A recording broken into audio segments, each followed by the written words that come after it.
Vision, suite. 108. La vision cosmique est la vue des mouvements universels. Elle n'a rien à voir nécessairement avec le psychique. Cela peut être dans le mental universel, le vital universel, le physique universel ou n'importe où. Qu'entendez-vous ici par vision psychique ? La vision intérieure signifie la vision avec la vue intérieure par opposition à la vision extérieure. La vue extérieure avec le mental de surface dans les yeux de surface. Dans le langage de notre yoga, psychique s'applique seulement à l'âme, à l'être psychique. Ce n'est pas comme dans le langage ordinaire où l'on parle de vision psychique lorsqu'on voit un fantôme. Nous parlons de la vision intérieure ou de la vue subtile, non pas de la vision psychique. 109. Ce qui s'est développé en vous, c'est le pouvoir de la vraie vision intérieure. Et cela vous aidera à entrer, à travers cette vision, en contact avec le divin. Vous n'avez qu'à la laisser se développer. Deux autres choses doivent se développer. Le sentiment que la présence divine, son pouvoir et son inspiration sont derrière vos actes, et le contact intérieur avec moi-même et avec la mer. Aspirez avec foi et sincérité, et cela vous viendra. Je ne désire pas donner d'instructions plus précises jusqu'à ce que j'ai vu ce qui se passe durant votre séjour ici. Bien que la voie soit commune à tous, chaque homme a sa propre façon de la suivre. 110. Non, ce n'était ni illusion d'optique, ni hallucination, ni coïncidence, ni autosuggestion, ni aucun des grands mots pompeux et vides par lesquels la science physique veut balayer par son explication, ou plutôt évite d'expliquer, ce qui est scientifiquement inexplicable. En ces matières, le savant fait toujours ce qu'il blâme toujours chez le profane, lorsque celui-ci dogmatise sur des choses dont il est profondément ignorant, sans avoir fait de recherche ou d'expérience, sans connaissance vérifiée, simplement en échafaudant une théorie à partir d'une idée a priori qu'il a puisée dans sa propre tête et en collant une étiquette sur les phénomènes inexpliqués. Comme je vous l'ai dit, il y a toute une série, ou beaucoup d'inépuisables séries, de phénomènes sensoriels autres que les phénomènes physiques extérieurs, et dont on peut prendre conscience, que l'on peut voir, entendre, sentir, humer, toucher, ou, pour utiliser un néologisme, mentalement contacter, soit dans l'extase ou le sommeil, ou un état intérieur appelé à tort sommeil, soit simplement et facilement à l'état de veille.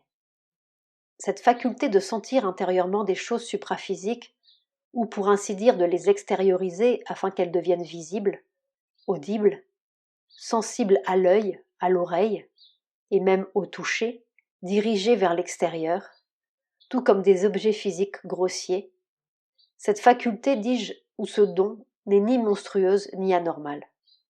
C'est une faculté universelle qui est présente chez tous les êtres humains, mais à l'état latent chez la plupart, agissant chez eux rarement ou par intermittence, se manifestant chez d'autres comme par accident, fréquente ou normalement active chez le petit nombre.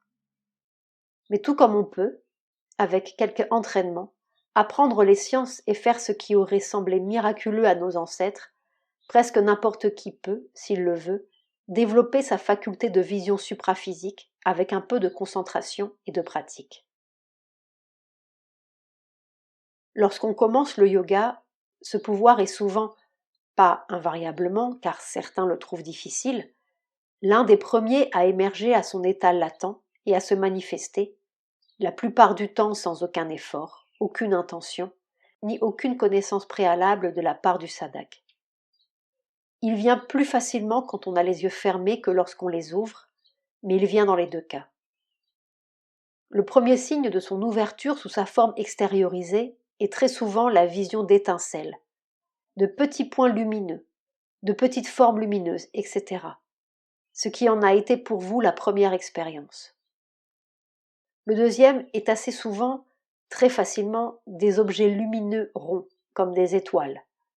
La vision de couleur est une troisième expérience initiale, mais cela ne se présente pas toujours dans cet ordre.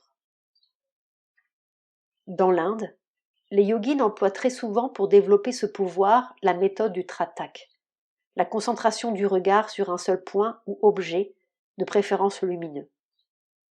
Lorsque vous avez regardé l'étoile, vous avez justement fait un exercice de tratak, et cela a eu l'effet que tout yogin hindou vous aurait dit être normal.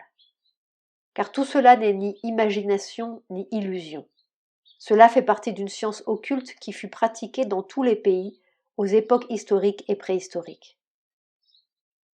On a toujours su qu'en ces résultats, cette science n'était ni autosuggestive, ni hallucinatoire, mais si l'on peut en trouver la clé, véridique et vérifiable.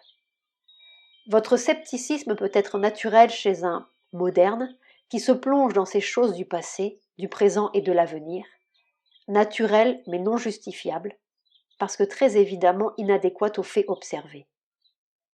Mais une fois que vous avez vu, la première chose à faire est de rejeter toute cette pseudo-science fumeuse. Le vin est fort pour coller des explications physiques sur des choses supraphysiques, et de prendre la seule voie rationnelle. Développez ce pouvoir, acquérez de plus en plus d'expérience, développez la conscience par laquelle ces choses viennent.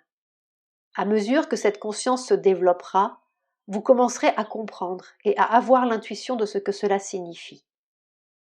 Si vous voulez aussi leur savoir, apprenez et appliquez la science occulte qui seule peut traiter des phénomènes supraphysiques.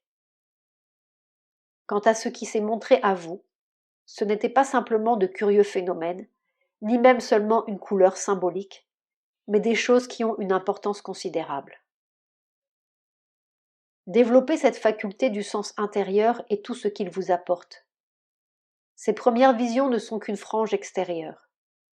Derrière se trouvent des mondes entiers d'expériences qui rempliront ce qui paraît à l'homme ordinaire un gouffre. Votre vide intérieur de ruisselle entre la conscience terrestre et l'éternel et l'infini. 111. Regardez fixement une flamme ou un point brillant est le moyen traditionnel employé par les yogins pour se concentrer et pour éveiller la conscience et la vision intérieure.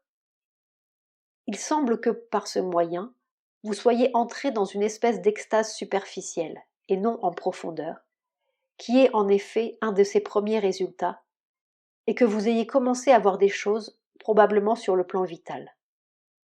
Je ne sais pas ce qu'étaient ces objets épouvantables que vous avez vus, mais ce caractère épouvantable appartient à plusieurs choses que l'on voit d'abord sur ce plan, surtout lorsqu'on en passe le seuil par de tels moyens. Je crois que vous ne devriez pas employer ces moyens parce qu'ils ne sont pas du tout nécessaires, et qu'en outre, ils peuvent conduire à une concentration passive où l'on est ouvert à toutes sortes de choses et où l'on ne peut pas choisir les bonnes. 112. Il y a beaucoup de sortes de visions. Il y a la vision superficielle qui ne fait qu'ériger ou recevoir momentanément ou pour un certain temps une image de l'être vu. Cela ne produit pas de transformation à moins que la bhakti intérieure n'en fasse un moyen de transformation. Il y a aussi la réception en soi de l'image vivante sous l'une de ses formes, dans le cœur par exemple. Cela peut avoir un effet immédiat ou commencer une période de croissance spirituelle. Il y a aussi la vision en dehors de soi, d'une manière plus ou moins objective, et physique subtile ou physique. Quant au milana, l'union durable est au dedans et cela peut exister toujours. Le milana ou contact extérieur en général n'est pas durable. Il y a des gens qui ont le contact souvent ou presque invariablement lorsqu'ils adorent. La divinité peut prendre vie pour eux dans le tableau ou autre image qu'ils adorent, peut se mouvoir et agir par cette image. D'autres peuvent sentir la divinité toujours présente extérieurement, de manière physique subtile, restant avec eux là où ils habitent et dans la pièce même, mais quelquefois cela ne dure qu'un temps. Ils peuvent aussi sentir que la présence les accompagne, la voir fréquemment dans un corps, mais non matériellement, sauf exception. Sentir son contact ou son étreinte, converser constamment avec elle. Cela aussi est une sorte de milana.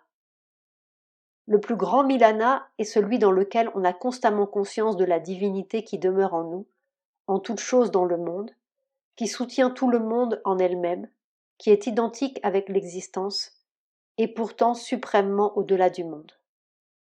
Mais dans le monde aussi, l'on ne voit, entend et sent rien d'autre qu'elle, si bien que les sens eux-mêmes ne témoignent que d'elle. Et cela n'exclut pas des manifestations personnelles spéciales, comme celles qui furent accordées à Ka et à son gourou.